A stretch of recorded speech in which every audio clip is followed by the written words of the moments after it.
Ross, 3 games in, but there's the barometer for the rest of the season, surely, with the performance tonight.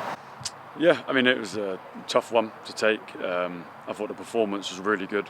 I thought Rochdale, again, our performance was good as well, but we just conceded that goal late on that hurt us a little bit. But in terms of actual team performance and the togetherness and the work rate, tonight was first class, and I think we probably deserved something, whether that was a draw or a win.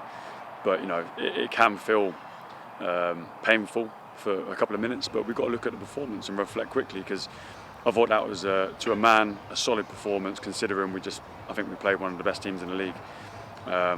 So yeah, I think the boys need to walk around with their head held high, because very proud of what they've achieved tonight, as stupid as that sounds. But we've got to take that into Saturday now, because it means nothing doing it one game. So yeah, loads of positives in there, and we've got to rest up now. And the players, you've always believed in the players, obviously, as you assembled them for this season. But that will give them a lot to think on, a lot to bear in mind. They've got to produce this for 46 games of a season. It's going to be a tough time playing sides like Rochdale and Chesterfield, but they will have learnt so much from that defeat.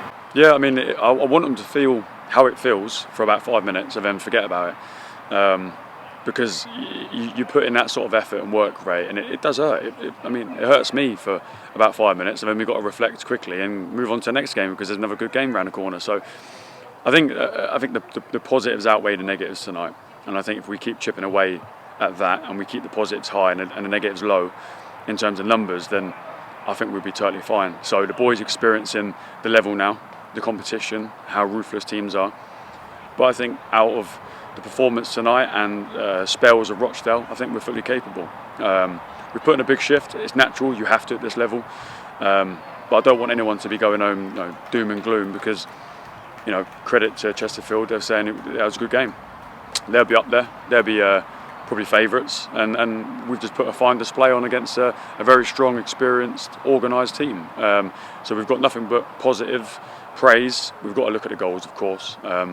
And then we'll pick them apart quickly on Thursday, then we'll go again Saturday, so looking forward to it. Just talking of the goals, the sucker punch 10 seconds before the break must have changed your team talk from one thing to another. Slightly. I think for the first minute it was addressing that quickly, and then after that it was pure positives. We're not so much dwell on the negatives at Oxford City. We have to look at the positives and what we can do to improve all the time. And I think that was just a little bit of miscommunication or confusion at the corner, which hasn't happened since I've been here really, in terms of markers. So that's something we can strike a line through. And obviously the last goal was, I think, a good bit of quality. So we've got to hold our hands up at times when quality is there, credit's due. So we can also prevent it, but I think that was a good passage of play from them. So yeah, I think that's fair. And looking around the ground when your boys came out to play tonight on a balmy August evening, lovely to see the fans out in force all the way around the ground. Brilliant. It had a sort of playoff feel. We loved that feeling, Worthing and St Albans, and I think the boys really loved it tonight.